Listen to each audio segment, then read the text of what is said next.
My aunt before cancer versus shortly after dying. No amount of dead people on television or the internet prepares you for seeing it in person. A guy from my school days ended up in prison for trafficking cocaine when he was in his early 20s. He was able to get some trade certifications while in prison. He got a job when he got out, and within 2 years, he had started his own company.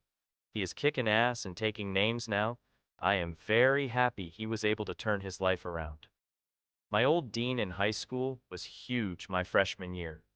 Probably about 6 feet 8 inches tall, 500 to 550 pounds. Our school bought a golf cart because he physically could not walk from the east end, where his office was, to the west end.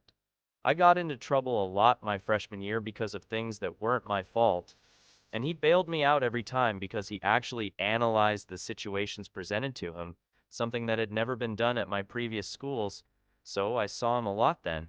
But after that year, people knew not to mess with me, so I didn't see him much.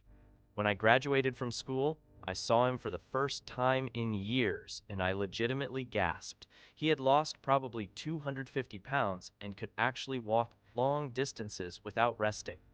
I was very proud of him. I went to elementary school with a kid who was a little chubby, on the shorter side, wore glasses, didn't really dress in a way that was considered cool, and was kind of bullied by other kids sometimes. I always felt bad for him because he was nice, and I heard some things about his family situation from a girl who lived on his street. Allegedly, he was physically abused by his stepdad. I didn't see him for years after 8th grade, and then I ran into him while I was in the Marines but home on leave when we were 18 or 19.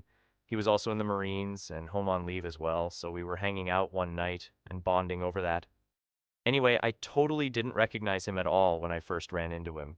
He had gotten tall, shed the extra pounds, was completely jacked, and his arms were covered in tattoos.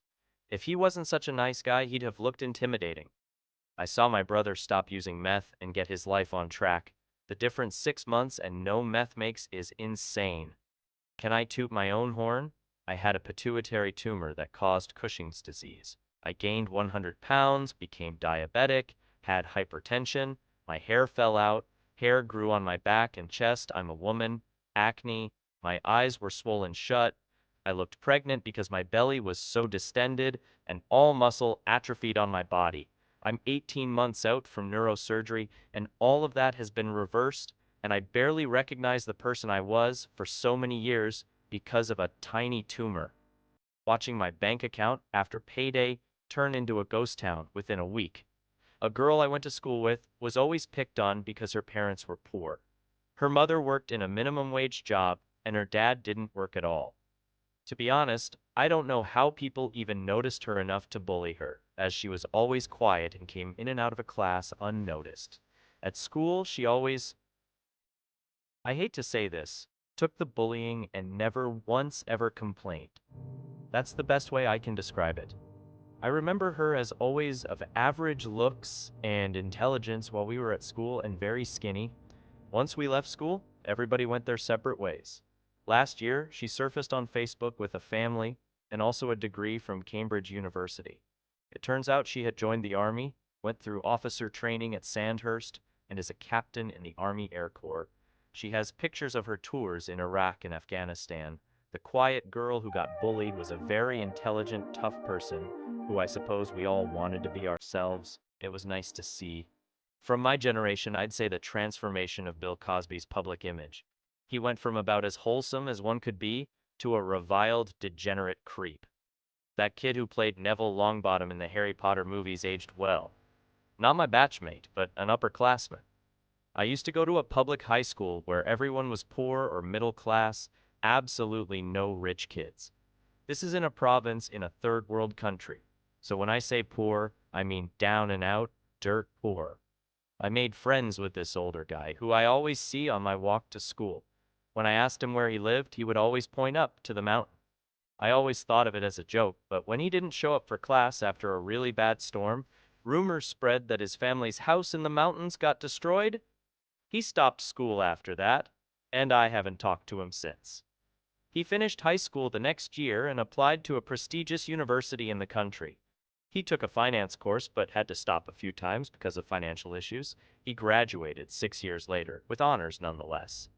Now, he's a regional office manager for a bank, and he also owns a small travel agency. The scrawny kid from the mountain became a big-time businessman. One that haunts me is the person who we picked up when I was a detox volunteer. Almost completely unresponsive. The nurse was pushing his pen over an inch deep into his chest area to get any kind of response and barely got an eyelid flutter out of it. They sent him to the emergency room. On my next shift, a few days later, I asked if he was back from the emergency room. I was half convinced he probably had died. But no, he had been released and was in our facility recovering. Turns out he had been injecting hairspray because it was a cheaper high than alcohol. When he was pointed out to me, I couldn't even reconcile that this guy was the same one I'd seen just a couple of days earlier. Watching a caterpillar turn into a butterfly is like seeing a tiny green burrito suddenly become a flying flower. In my first couple of years out of high school, 18 to 23, there was this dude who I was acquainted with through mutual friends. A huge druggie through high school and through his early 20s, addicted to heroin and meth, smoked like a chimney, drank a bunch. He messed me over once. He went to rehab when he was like 26 and got out like a year later and joined a run club, and now he's one of the top marathon runners in the United States. Dude averages like sub 5-minute miles throughout an entire marathon, which is insane. He's also a successful realtor and is married. Never would have even thought the dude would even be alive right now. But he's crushing life to the fullest. A scrawny, very hyper, kind of weird but funny, nice and musically talented kid was in marching band with me in high school. He seemed kind of dorky, but in a geek chic way. He's the bassist for 30 Seconds to Mars now. A super smart guy at my high school got into meth and more, and ended up dropping out. He was a total crackhead for several years and then became a born-again cowboy Christian. In 7th grade, this shy, nerdy, short kid sat next to me during class. I liked him a lot. He left the school a year later. When I was in college, I met this guy at this party. He says, "I know you." Tall, assertive, muscular guy. I told him I don't know who he is. After we spoke for a while, I realized it's that shy kid I knew from before. I've never seen such a transformation. It felt almost supernatural. It still feels hard to believe it's the same person. There was a girl in my class who was really quiet, shy, always dressed super conservatively, never came close to breaking the rules. A bit of a Hermione type. I bumped into her, having not seen her for like 7 years, and she was totally different. Covered in tattoos and piercings and dreadlocks. I almost didn't recognize her. My father went from a rich, healthy, and happily married, loving father of two to a broke, lonely, disabled, jobless alcoholic. Don't choose alcohol over your family.